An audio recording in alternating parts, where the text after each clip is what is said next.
Hey everybody, I'm Allie. This is my YNR chat vlog for Sunday, May 16th, and I think that the fact that Adam asked Patty to bring him Jack's handkerchief pretty much proves that he intended to fake his own death and frame anyone and everyone for his death. Case closed. I'm surprised that no one else is really picking up on this. Come on, Phyllis, come on, Sharon, Adam is still alive. If he took the time to frame Nick and or Jack or anybody else or Victor, it shows that the whole thing was premeditated. What do you think? I mean, really? Patty insists that she did not kill Adam, or who she believed to be Adam, and, you know, I believe her. What do you think? It's hard to know one way or the other, said the little kitten who lost his mittens.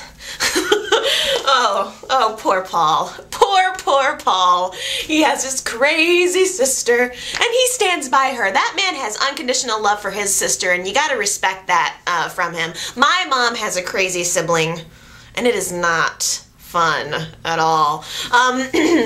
I felt sorry, especially, I think Paul is making this whole thing, Paul is giving me sympathy for Patty, and really I have felt so sorry for him, and it would have been even worse if he would have had to have watched his sister kill herself in front of him in the padded cell when she had the needle up to her chest.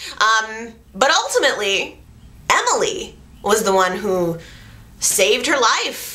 You know, talking her down from the proverbial ledge, convincing her not to kill herself, after Patty put Emily into the morgue alive. I mean, that's like akin to being buried alive. How horrifying, how terrifying. Really, really, truly, Emily has been through quite an ordeal from point A to Z, this poor woman. And to my surprise, probably to your surprise, Emily is not running back into Jack's arms the way you might expect. This week in the hospital, the first conversation that Jack and Emily really was able to have, or were able to have with each other, Jack was basically trying to pick up right where they left off. And Emily's response to Jack was, we rushed into this marriage, and if we really loved each other and really knew each other, you would have known immediately that that was not me. And that is a very good point, and that was very unexpected from her. I was not expecting her to have that reaction, and in fact, that's why I like her. I think she's very thoughtful, and after having been through all that, imagine feeling, you know, the level of I don't know, not deception, but, you know, how she must be feeling knowing that the man she loved didn't recognize her. I mean, that's a bad feeling. I like that about her. I like that she's rational. Now, who I don't like, and I'm sorry if you do, I don't like new Heather. I've been trying, I reserved judgment, like immediately I was like, really? And I reserved judgment, didn't want to talk about it for, you know, I wanted to get more of a sense, but I got a good sense of her this week, and I'm telling you, I just don't like her. I feel like, I mean, I'm sure the actress is fine, and I mean, sure, she's a good actress, but I just, in this role, it's not what I want from my Heather. Like, this actress is kind of, like, she's kind of mousy, and she's playing it too much like a know-it-all, like a little mousy know-it-all. And I feel like the other Heather was way more understated, way more cool and calm. I mean, the old Heather was cold as ice, and I miss that. Every day is like a new outfit adventure with Chloe. The girl has got style and fashion out the wazoo. But she is being needy again. You know, she loves Chance, and that's awesome, but you have to know when to back off. You know, you have to know when to give your man some space. If Chance needs to work on the investigation right now, he needs to work. You can be there for him when the investigation is over. It's not all about you and your needs, Chloe. That's what a relationship is.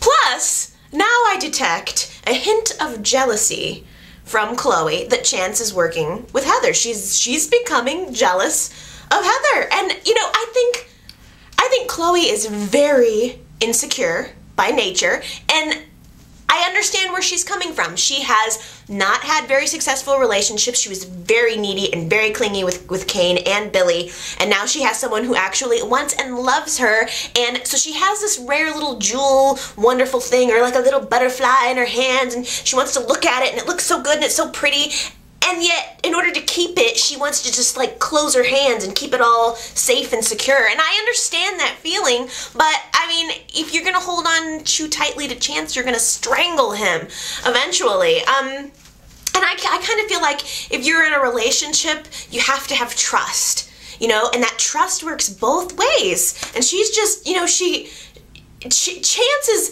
unavailable for a dinner at the police station, which I admit is frustrating. I admit that she could be frustrated with Chance. It makes sense. But she gets all lonely, goes to the athletic club, has a glass of wine, and calls Billy, of all people.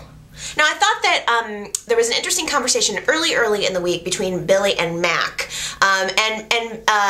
Mac made the point to Billy that he doesn't have female friends. He has conquests and exes. And I thought that was a very telling statement. And really, I mean, Chloe gets all lonely and is ready to throw her entire relationship with Chance out the window. By calling Billy, I mean, really, is that the type of lifestyle that you want? That's the type of thing that you want now? Conquests and exes? That's who you want to surround yourself with? Just because Chance is busy at work right now? Oh, whatever.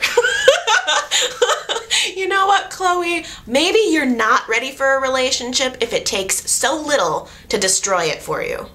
Well, I let her have it, didn't I? And that is the end of my vlog for this week. I hope that you enjoyed it.